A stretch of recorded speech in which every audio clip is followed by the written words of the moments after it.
آیا موسیقی حرام هست؟ بله حرام هست، مگرم الله نگفته و من الناس من یشتری لهو الحدیث؟ سوره لقمان آیه 6. مگرم الله نگفته واستفزز من استطعت منهم بصوتك؟ سوره اسراء آیه 46. مگرم الله نگفته والذین لا یشهدون الزور؟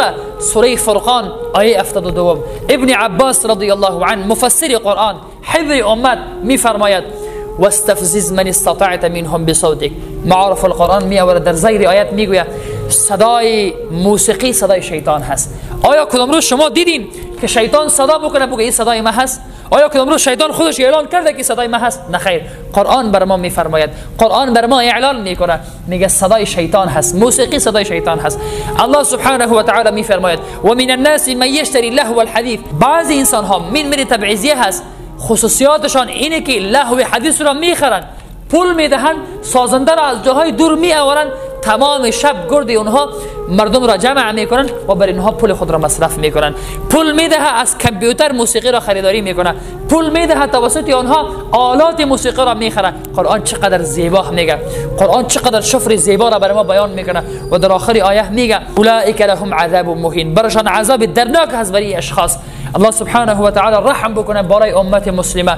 امروز ما در موتر نشنیم صدای موسیقی هست، امروز ما در هتل هستیم صدای موسیقی هست، امروز ما در راه میریم صدای موسیقی هست، امروز موبایل های جوانای عزیزمان تماما بالاخره موسیقی هست. بعضی ها را گفتن نمیتوان. حدیث صحیح بخاری شریف هست که پیغمبر صلی الله علیه و سلم میفرماید لیکونن من امتی اقوام یستحلون الحر والحریر والخمر والمعازف. بعد از من، از امتان من، اقوام پیدا می شود که 4 چیز را به خود حلال میگردانند. ابریشم را به خود حلال میگردانند، زنا را به خود حلال میگردانند، ساز و سرود را به خود حلال میگردانند و شراب را هم به خود حلال میگردانند. در اینجا 4 چیز ذکر گردید و 4 چیز هر 4ش حرام گردید. اما اینجا محدثین میگوید گناهی که زنا داره موسیقی داره، گناهی که شراب داره موسیقی هم اون گناه را داره. الله سبحانه و تعالی بالای ما رحم بکنه. این حدیثی هست که 5590 شماره این حدیث هست، هر کسی میخواه به این رجوع بکنه و این را ببینه. حدیث بخاری شریف است که رسول الله صلی الله علیه و سلم گفته هست، در هیچ شکی نیست. الله سبحانه و تعالی وقتی یک حکم را کرد بر ما اختیار نیست. و ما کان لمؤمن ولا مؤمنه اذا قضى الله ورسوله امرا ان يكون لهم الخيار. برشان کلام اختیاری نیست، حکم الله هست، بس حکم الله بالای دیدی ما، حکم رسول بالای دیدی ما. عمر بن عبدالعزیز رحمه الله میفرماید آغاز موسیقی شیطان هست، انتهایش غضب رب العزت والجلال هست. حسن بصری رحمه الله میفرماید اگر در عروسی که موسیقی بود اجابت دعوت در اون نشوه، کسی در اون اشتراک نکنه، بر از او جواب رد بدهد. همچنان نحاس رحمه الله میفرماید موسیقی به اساس قرآن و سنت ثابت هست که حرام هست.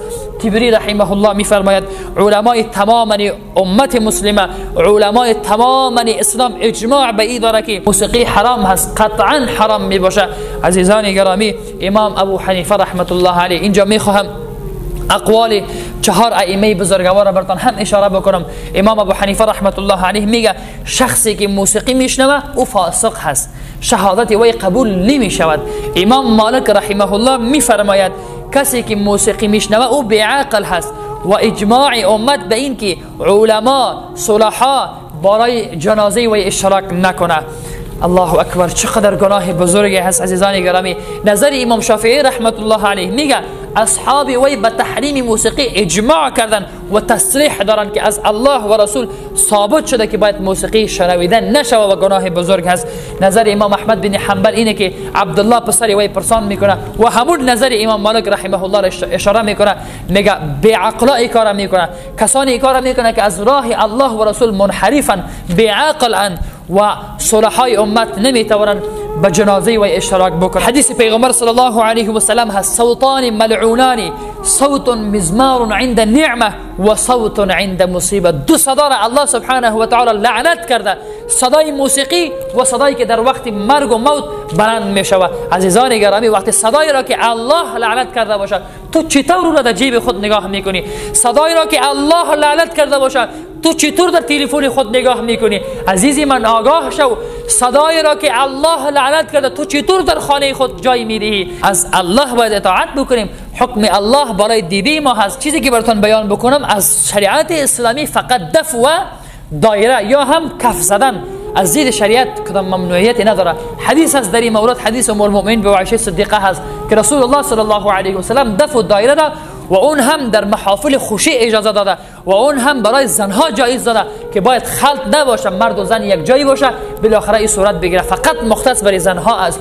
عزیز من بیدار شو، امروز دنیای ما پیشرفت کرده، کسی دایره را اصلا سلام نمیته، در دکانها بالای از او خاک نشسته، رنگهایشان رفته، با او کسی پول نمیده، او را کسی نمیخره. امروز خیلی پیشرفته شده تا ساز و سرود نباشه، تا دیک نباشه که تمام انسان ها را بالاخره شب از خواب بیدار بکو، تمام انسان ها را به گوش اونها موسیقی را برسان، بالاخره هیچ دل انسان قرار نمیگیره. صدایی که صدای شیطان باشه. چرا در خانه هایتان جای میدهید؟ چرا در جیب هایتان جای میدهید؟ چرا در تلفن های خود جای میدهید؟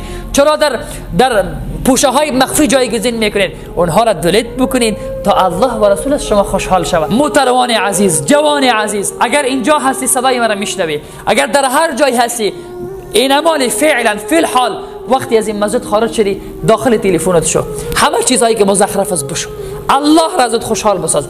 اگر در کامپیوترت هست، در هارد دیسکت هست، در مموری کارت هست، بالاخره در هر حافظه‌ای که وجود داره حفظش پاکش بکن، حذف. اگر در قلبت وجود داره، در ذهنت وجود داره، ترکش بکن تا الله ازت راضی شود. اگر قبلا انجام میدادی نمیفهمیدی. آیات ها را برات مطالعه کردم، خواندم، احادیث را برات خواندم، گناهش را برات بیان کردم، من موظف بودم برات بیان کردم. آره توبه بکن و از الله اطاعت بکن. اگر قبلا نمیدونستی الله تو را میبخشه. الله رحیم هست، الله مهربان هست. اما اگر من بعد انجام بدی الله متعال ازت پرسان میکنه. تو محترمان عزیز، برای تو میگم اگر تو در این مسیر را تو تکرار بکنی پیش الله برای چی جواب میدی؟ در همون موتوری تو موسیقی هست، پیش الله چی جواب خواهید داد؟ تو جوان عزیز با تلفن اگر تو وفات بکنی، در تلفن تو همون چیزا باشه، پیش الله چی جواب خواهید داد؟ ما یک لحظه را ما ضمانت کردن نمیتونیم. میشه این لحظه ما از دنیا بریم، میشه فردا نباشیم. پس بیاید این مال عزم و اراده بکنیم، توبه بکنیم. الله بخشنده هست، الله مهربان هست، پس ما را میبخشه. پس ما هم عزم و اراده بکنیم، قول بتیم با الله که ما هرگز کار نمیکنیم. یا الله این قدر گناه دارم من دیگه انجام نمیدم. بیاید عزم و اراده بکنیم.